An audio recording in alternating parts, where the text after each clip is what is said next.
ప్రస్తుతం ఆంధ్రప్రదేశ్ మరియు తెలంగాణ భారతదేశ వ్యాప్తంగా మనం చూసుకుంటే పెట్రోల్ మరియు డీజిల్ రేట్లు అయితే పెరిగాయి అన్నమాట. అలాగే కడప జిల్లా విషయానికి వస్తే ఎంత పెట్రోల్ ధరలు మరియు డీజిల్ ధరలు పెరిగాయో మీకు తెలియజేస్తాను. కడప జిల్లాలో పెట్రోల్ డీజిల్ ధరలు పెరగడంతో వాహనదారులందరూ షాక్ గురయ్యారు. శుక్రవారం ఉదయం నుంచే కొత్త ధరలు అమల్లోకి వచ్చినట్లు ఫిల్లింగ్ స్టేషన్ నిర్వాహకులు తెలియజేశారు. పెట్రోల్ పైన ₹3.29, డీజిల్ పైన ₹3.14, పవర్ పెట్రోల్ పైన ₹3.28 మేర ధర పెరిగింది. దీంతో ఆటో నడపడం కూడా కష్టమవుతుందని చెప్పేసి ఆటో డ్రైవర్లు తెలుపుతూ ఉన్నారు. పెరిగిన ఇంధన ధరలతో సామాన్యుల పైన మరింత భారం పడిందని చెప్పేసి వాహనదారులు ఆందోళన వ్యక్తం చేస్తూ ఉన్నారు.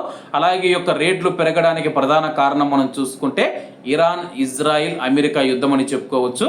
ప్రస్తుతం కువైట్ మరియు గల్ఫ్ దేశాల నుంచి 20% మేర ప్రపంచ దేశాలకైతే చమురు రవాణా అయితే జరుగుతూ ఉందన్నమాట. ఇరాన్కు సంబంధించిన హార్ముజ్ జలసంధిని మూసివేయడంతో కువైట్ మరియు గల్ఫ్ దేశాల నుంచి ఈ యొక్క చమురు రవాణా ఆగిపోయిందన్నమాట. దీంతో చమురుకు భారీ డిమాండ్ పెరిగి ధరలు పెరుగుతూ ఉన్నాయి. అంతర్జాతీయంగా మనం చూసుకున్నా కానీ క్రూడ్ ఆయిల్ ధరలు, చమురు ధరలు మనం చూసుకుంటే భారీగా పెరిగాయి అన్నమాట.